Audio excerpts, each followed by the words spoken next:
This is a picture of you and your two brothers. You were a quiet little baby, never cried much, very good. Slept well, slept all night.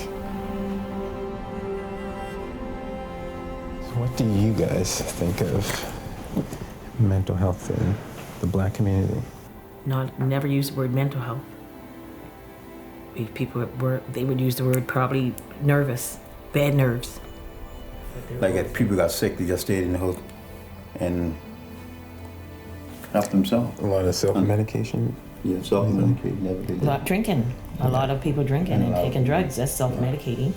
Yeah. So that's what people did because they hid it. They had to hide it. They didn't even know what was going on with them. People didn't even know exactly what they were going through. They didn't even know what it was.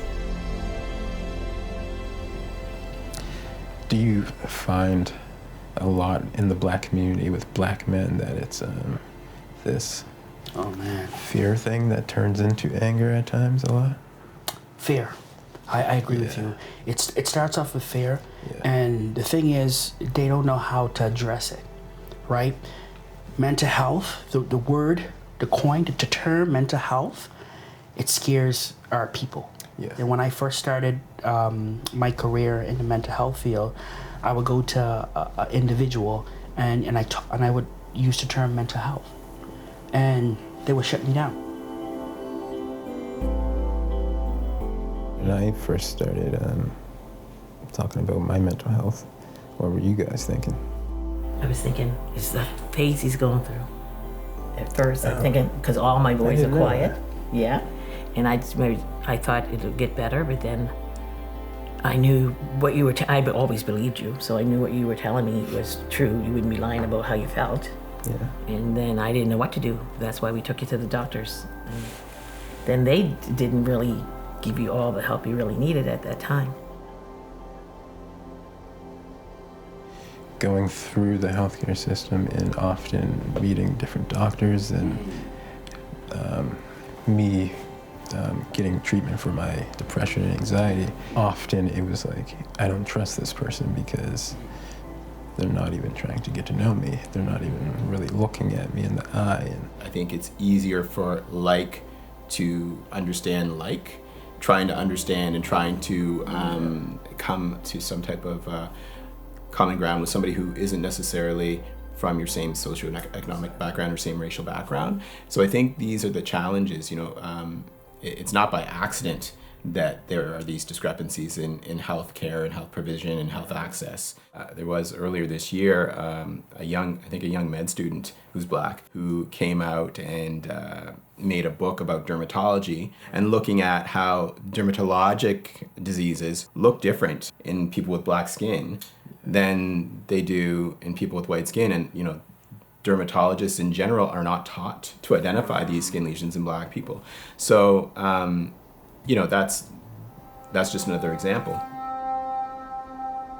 I just thought it would get better, but I knew there had to be more because you, just who you were as a person, you talked about it. You were the one that wanted to help. You were like begging for help. Why does Ty feel so sad and so lonely when he has all of us? There has to be more to this. We have to get him more help, And I prayed about it, and I talked to some of my sisters about it and stuff. And in the beginning, I thought, it's going to go away, way back years ago. But I knew it wasn't going away, and I knew you were aware of everything that was happening to you, but you just could not get over that feeling. And I felt, as a Black man, there's this anger that can come with it too, that can build up. And I think men in general, society kind of teaches us in ways that we're not supposed to be vulnerable, we're not supposed to be sad and all this stuff, which I felt like for me and my friends growing up, it kind of was a bit amplified. Like, we can't ever show weakness type of thing. A lot of the guys that I've met, they have some sort of connection with the justice system. And so if an individual acts up or acts out, the police is called.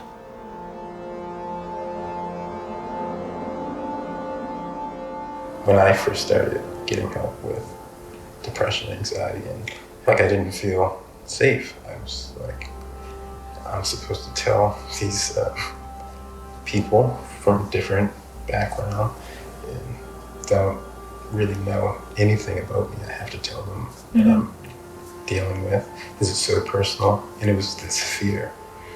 When I think of intergenerational trauma, I think of like pain that has been passed down from generation to generation, and like even little small things that we learn growing up is like talk proper when you're out in front of other people, or when you go into a store, make sure you like to return something, make sure you have the receipt because they might question you if you stole it. Or one big thing that my parents always told me is you're always gonna have to work 100 times harder than the next person just to prove yourself. And that, like those messages you get as a kid, I know where it's coming from. My parents are trying to prepare me for the challenges that are up ahead.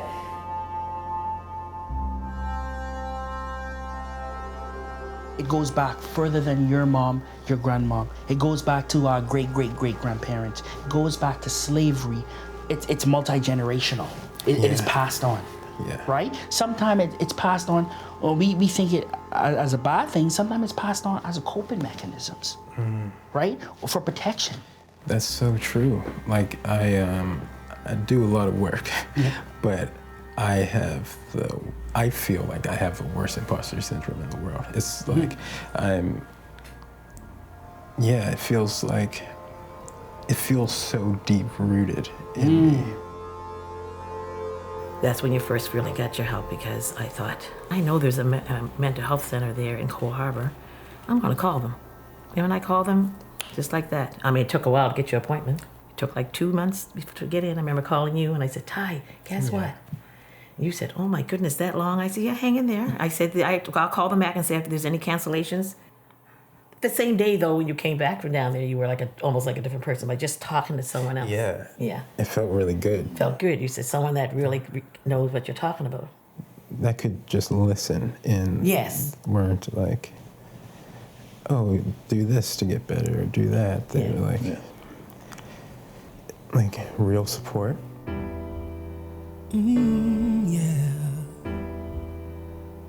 Time flies, close your eyes. Imagine you. Part of the healing is us coming together, us as Black people coming together and acknowledging what we've gone through and sharing our experiences, like how we're doing now.